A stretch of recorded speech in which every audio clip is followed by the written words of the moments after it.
Baik teman-teman sekalian, pada sesi kedua ini kita akan melanjutkan pembahasan atau materi sebelumnya, yaitu tentang sistem buku kedua Kitab Undang-Undang Hukum Perdata.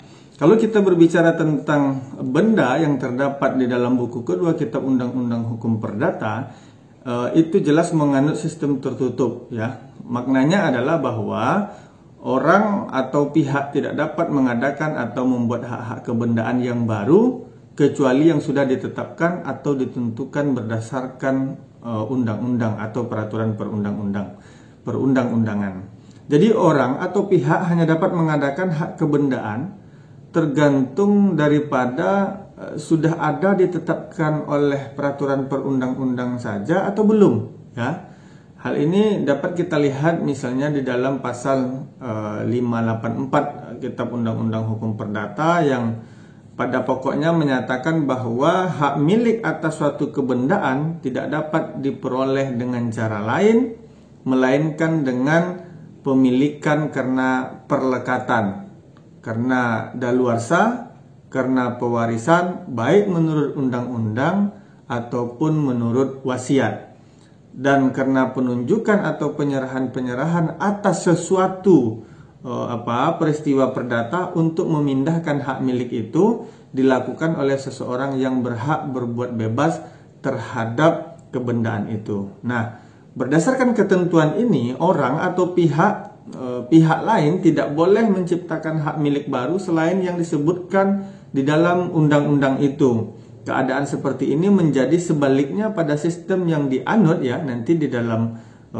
buku ketiga Kitab Undang-Undang Hukum Perdata, misalnya tentang perikatan dengan sistem terbuka, artinya bahwa seseorang atau pihak lain dapat bebas membuat ikatan-ikatan apa saja yang dikehendakinya selain yang telah ditetapkan dalam peraturan perundang-undangan. Pembatasannya tidak boleh bertentangan dengan undang-undang, kesusilaan dan ketertiban umum. Nanti jadi perbedaan buku kedua dan buku ketiga Kitab Undang-Undang Hukum Perdata ini, buku kedua itu sistemnya sistem tertutup, tidak ada ketentuan lain yang bisa dijalankan kecuali dalam Kitab Undang-Undang Hukum Perdata, terkecuali ada aturan undang-undang yang spesifik mengaturnya. Nah, berbeda dengan buku ketiga yang pada pokoknya memberikan kebebasan orang untuk membuat perikatan-perikatan atau perjanjian-perjanjian sepanjang tidak bertentangan misalnya yang diatur di dalam pasal 1320 Kitab Undang-Undang Hukum Perdata itu.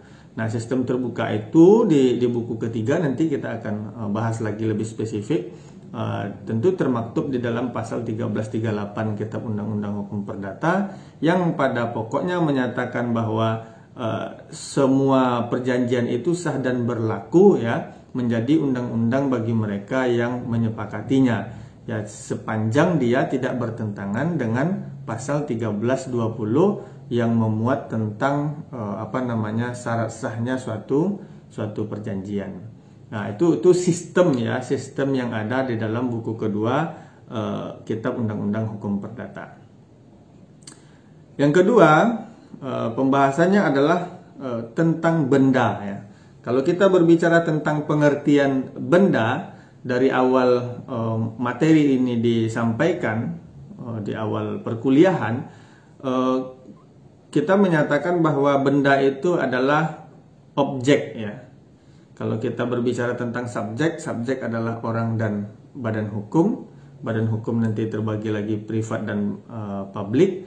Lalu kemudian objeknya itu adalah benda. Nah, berdasarkan pasal 499 Kitab Undang-Undang Hukum Perdata, benda itu adalah sesuatu yang dapat dihaki, ya, didapatkan haknya oleh orang. Dalam hal ini benda berarti sebagai objek, ya, artinya dia adalah lawan dari subjek dalam konsep hukum. Itu benda dalam arti luas.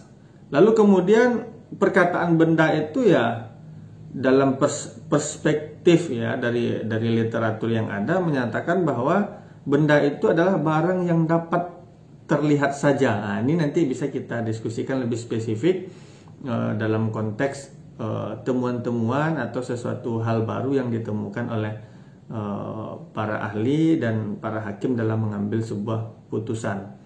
Lalu kemudian benda dalam arti kekayaan seseorang ya tentu juga meliputi hak-hak yang dapat terlihat, misalnya hak piutang atau penagihan-penagihan. Itu yang dikemukakan oleh Subekti di dalam bukunya.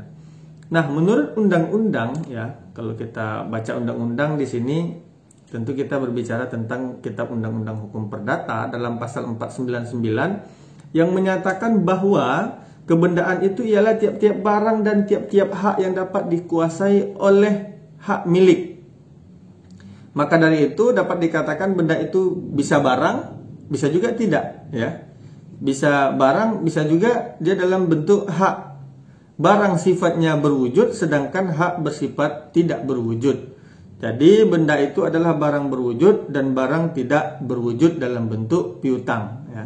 Lalu kemudian didefinisikan oleh seorang ahli, Sri Sudewi mengatakan bahwa konteksnya adalah KUH Perdata ini tidak konsisten mengartikan benda itu atau zat itu, karena dapat diartikan sebagai bagian dari harta kekayaan, misalnya diatur dalam pasal 501, 503, 508 dan 511. Nah, jadi nanti silakan dicek pasal 501, 503, 508 dan 511 kita Undang-Undang Hukum Perdata. Di sana dikatakan hak itu adalah bagian dari harta kekayaan. Nah, ada juga diartikan sebagai barang berwujud yang terdapat dalam pasal 500, 520 KUH Perdata. Sedangkan diartikan sebagai barang tak berwujud juga disebutkan di dalam Kitab Undang-Undang Hukum Perdata, yaitu di dalam pasal 613, 814, 1158 dan 1164 Kitab Undang-Undang Hukum Perdata. Jadi ini ada pandangan dari Sri Sudewi mengatakan pengertian benda menurut Kitab Undang-Undang Hukum Perdata itu dapat diartikan misalnya dalam bentuk hak kekayaan, lalu kemudian dapat dikatakan juga sebagai benda berwujud dan dapat juga dikatakan sebagai benda tidak berwujud. Lalu kemudian kita membahas tentang macam-macam benda. Yang pertama, benda itu dibedakan menjadi 4 macam. Yang pertama, benda yang dapat dibagi, ya. Benda yang dapat dibagi, contohnya beras, ya. Lalu kemudian benda yang tidak dapat dibagi, contohnya kerbau, ya, sapi. Itu benda yang dapat dibagi. Yang kedua, benda yang dapat diganti, contohnya uang. Benda yang tidak dapat diganti, contohnya kerbau, ya, dalam literatur ini. Lalu kemudian benda yang dapat diperdagangkan, contohnya mobil. Benda yang tidak dapat diperdagangkan, contohnya kuburan. Nah, nanti pasti ada debatable juga sih. Kuburan bisa diperdagangkan nggak sih? Ada nggak yang beli kuburan? Atau tanah kuburannya yang dibeli?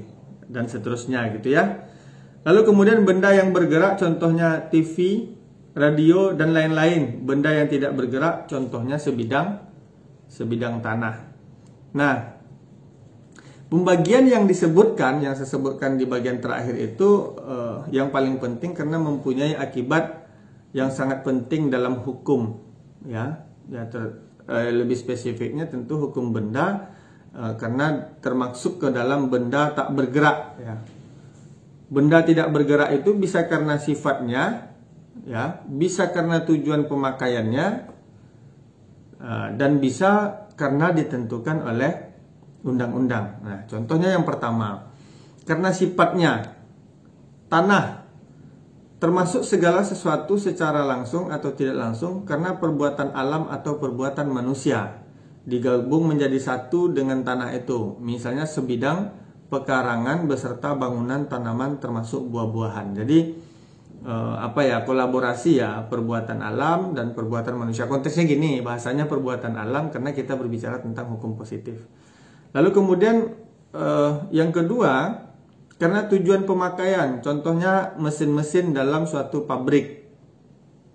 Yang ketiga, karena ditentukan oleh undang-undang, ialah segala atau penagihan mengenai suatu benda yang tidak bergerak, ya. Misalnya sesuatu benda yang tidak bergerak, hak afstal dan erfah tadi. Nah, suatu benda tergolong pada benda yang bergerak misalnya. Yang bergerak itu karena apa? Karena sifatnya benda yang tidak tergabung dengan tanah, misalnya perabotan rumah tangga. Ya, yang tidak bergerak itu yang dia tidak tergabung dengan tanah misalnya. Misalnya perabotan rumah tangga, atau karena ditentukan oleh undang-undang misalnya surat-surat saham, obligasi dan lain-lain. Nah, untuk membedakan benda bergerak dan benda tidak bergerak itu berdasarkan kitab Undang-Undang Hukum Perdata dapat dilihat dari beberapa aspek. Yang pertama adalah basicnya. Ya, terhadap benda bergerak berlaku ketentuan pasal 1977 Kitab Undang-Undang Hukum Perdata ayat 1 yang menyatakan bahwa bazitter daripada bergerak adalah sebagai eigener barang tersebut. Artinya bazitter itu adalah orang yang menguasai benda itu, lalu kemudian dia adalah sebagai pemilik dari benda itu. Lalu kemudian terhadap benda tidak bergerak, hal tersebut tidak berlaku berkaitan dengan bazitnya, ya. Yang kedua berkaitan dengan penyerahan. Terhadap benda bergerak dapat dilakukan penyerahan secara nyata. Terhadap benda tidak bergerak harus dilakukan dengan balik nama, ya. Jadi itulah ketentuan yang diatur di dalam Kitab Undang-Undang Hukum Perdata. Yang ketiga, kadaluarsa, ya, atau forgering, ya. Maknanya adalah kadaluarsa. Terhadap benda bergerak tidak mengenal kadaluarsa. Karena dalam pasal 1977 ayat 1 Kitab Undang-Undang Hukum Perdata menyatakan bahwa terhadap benda tidak bergerak mengenai kadaluarsa 20 tahun dengan alas hak yang sah dan 30 tahun tanpa alas hak yang sah. Lalu kemudian terakhir berkaitan dengan pembebanan, ya, bezwaring. Terhadap benda bergerak pembebanan dengan gadai, ya, pembebanan dengan gadai. Lalu kemudian yang kedua, terhadap benda tidak bergerak pembebanannya dengan hipotek atau hak tanggungan. Nah, jadi kalau kita berbicara tentang hukum perdata ini atau kitab undang-undang hukum perdata yang berbicara tentang benda bergerak dan benda tidak bergerak itu agak sedikit sulit, ya, tapi dengan mengulang-ulang membaca kita nanti seiring berjalannya waktu akan paham. Nah, lain halnya dengan hukum adat, ya, tidak membeda-bedakan benda kecuali benda atas tanah dan bukan tanah. Nah, karena Undang-Undang Nomor 5 Tahun 1960 mengatur benda tetap, ya, atau tanah bersumber pada hukum adat. Maka juga tidak mengenal perbedaan antara benda tetap dengan benda tidak tetap, atau istilahnya benda bergerak dan benda tidak bergerak. Nah, sedangkan di Belanda cenderung mengakui perbedaan antara benda atas nama dan benda tidak atas nama, atau benda yang terdaftar dan benda yang tidak terdaftar. Untuk benda yang bergerak dan tidak bergerak. Jadi dia membedakan benda terdaftar atau tidak terdaftar berkaitan dengan benda bergerak dan benda tidak bergerak. Benda yang terdaftar adalah benda yang dimana pemindahannya dan pembebanannya disyaratkan harus didaftarkan dalam register, ya, dalam register yang bersangkutan. Artinya kalau kita berbicara tentang tanah, tentu nanti kita berbicara tentang hak kepemilikan. Hak kepemilikan itu ada levelnya lagi. Kita akan bahas pada sesi-sesi berikutnya. Saya kira itu yang dapat saya sampaikan. Terima kasih. Assalamualaikum warahmatullahi wabarakatuh.